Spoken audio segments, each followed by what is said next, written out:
Hinduism is the third largest religion in the world after Christianity and Islam. There's about 900 million followers, and the majority of those are located in the countries of Nepal and India. In terms of Hinduism as a religion, most see it as being about a certain way of life, rather than being about a very rigid set of beliefs. It's a spiritual philosophy that includes certain ways to live your life and practices that will make you a better person. Unlike the other religions we've talked about, Hinduism has no single key figure or founder that's associated with it, no commonly agreed upon set of teachings, and it has no single scripture. It has several sacred scriptures, including the Vedas, but not one that is over the others. Hinduism grants absolute and complete freedom of beliefs and worship. Hindus believe that no one faith holds a monopoly on the absolute truth, and therefore it accepts all forms of belief. Hinduism is a little bit more difficult to classify in terms of monotheism versus polytheism. Most Hindus believe in one supreme God or a universal spirit called Brahman, but that this spirit is unlimited and can therefore have unlimited forms. Each quality of God or quality of the universal spirit can be represented by a distinct deity. So God takes many different forms. And the three main forms of the spirit are Brahma, the creator, Vishnu, the preserver, and Shiva, the destroyer. Some of the main principles of Hinduism include a belief in samsara, which is the cycle of birth, life, death, and rebirth that happens.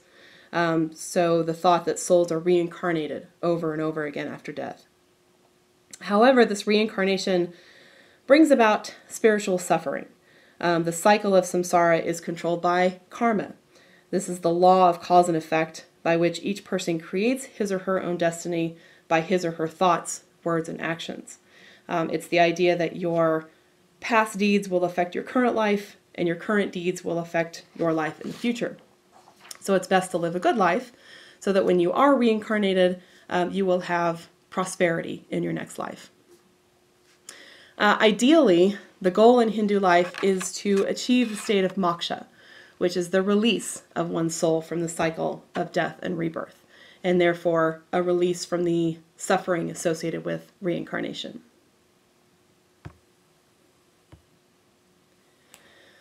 Now, Hindu society is very fractured in terms of the social stratification of the population. There are 4 major social divisions called castes that make up society, and these are based on livelihoods, professions, what people do for a living. So at the top of the caste system, you have the Brahmins. These are the priests, the scholars, the teachers. They are the top, most respected members of society. If you remember back to the film, The Linguists from the last chapter, while they were working in India, the man that they traveled with into the tribal areas, Mr. Panda, was a teacher, and he was a Brahmin, therefore very well respected. And he had certain ways that he had to deal with those people that were below his caste. Then you have the Kshatriyas. These are the warriors and kings, basically your political and military leaders.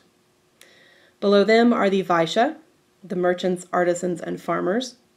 So these are the people engaged in commercial and agricultural occupations. And then at the bottom you have the Shudras, the manual laborers, servants, artisans, service providers, basically the ones who provide the services for the other 3 castes. Now there is also a 5th level in society, the Dalits, who those who are called untouchable, who are considered to be outside the caste system. They're actually considered to be below the caste system. They're the ones who are considered to have the dirtiest jobs in society, disposing of the dead, street sweepers, drain cleaners, etc.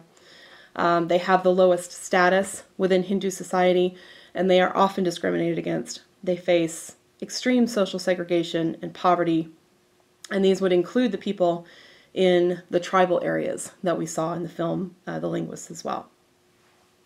The caste system is hereditary, so you're born into the same caste that your parents are in, and what caste you are born into could literally affect what occupations you're allowed to pursue.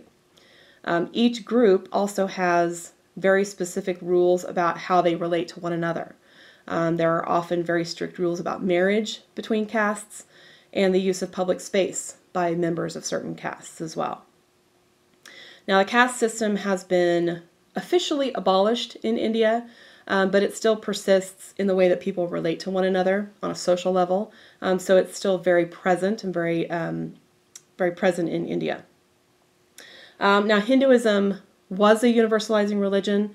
Missionary activity helped spread it to different places at first.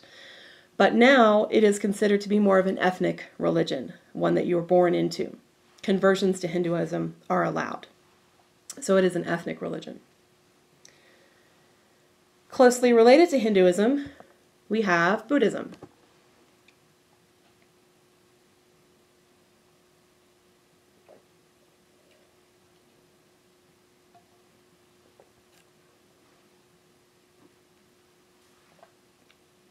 Buddhism actually derives from Hinduism, and like Hinduism, it is also more of a spiritual philosophy and a guide for how to live one's life. There are currently about 400 million people practicing Buddhism today, but the numbers within Buddhism are a little bit more difficult to determine because it tends to blend with other religions that it comes into contact to. So it creates a lot of syncretic religions.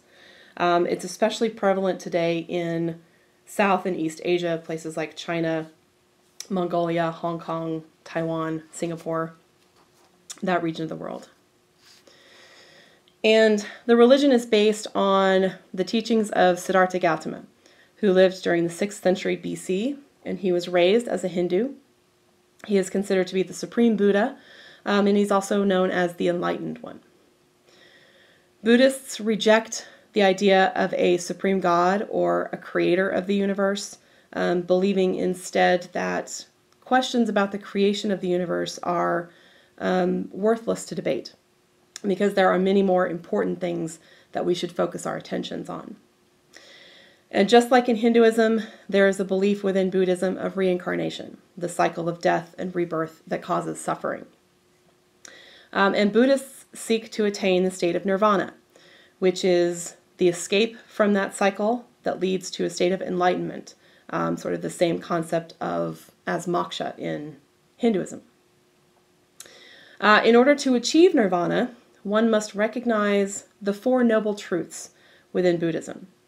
The first noble truth is that life as we know it is full of suffering. The second one is that desire and craving is the cause of that suffering, especially craving of things that we think might lead us to happiness, like material possessions. Third is that we can overcome this suffering in life and reach a liberated state of enlightenment, or nirvana. And then the fourth noble truth is that there is an 8-fold path of proper personal conduct and meditation that has been laid out by the Buddha that will allow a person to overcome the desires of life and therefore reach that state of nirvana. In this path, there are 8 rights that one must achieve, such as having the right intentions, the right speech, the right livelihoods, the right mindfulness and concentration, etc. So following these 8 rights will help to overcome worldly desires and will help to lead to that state of nirvana, that state of enlightenment. The first person to achieve this state of enlightenment was Siddhartha Gautama, who became the Supreme Buddha. And like Hinduism, there are different branches of Buddhism that are practiced throughout parts of Asia as well. So again, if we go back and look at the distribution of these various religions that we've just talked about, here you have Buddhism over here in East Asia, Hinduism prominent in places like India and Nepal. Then you've got Islam throughout the Middle East, parts of Asia, as well as Northern Africa. Judaism right here in Israel, and then Christianity throughout much of the rest of the world. So that is all that I'm going to cover today.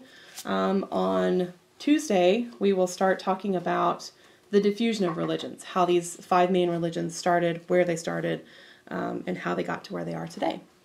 So if you have any questions over the weekend, please feel free to email me and I will get back to you as soon as possible. And hopefully we will have good weather next week and we can see each other in person. Have a good weekend.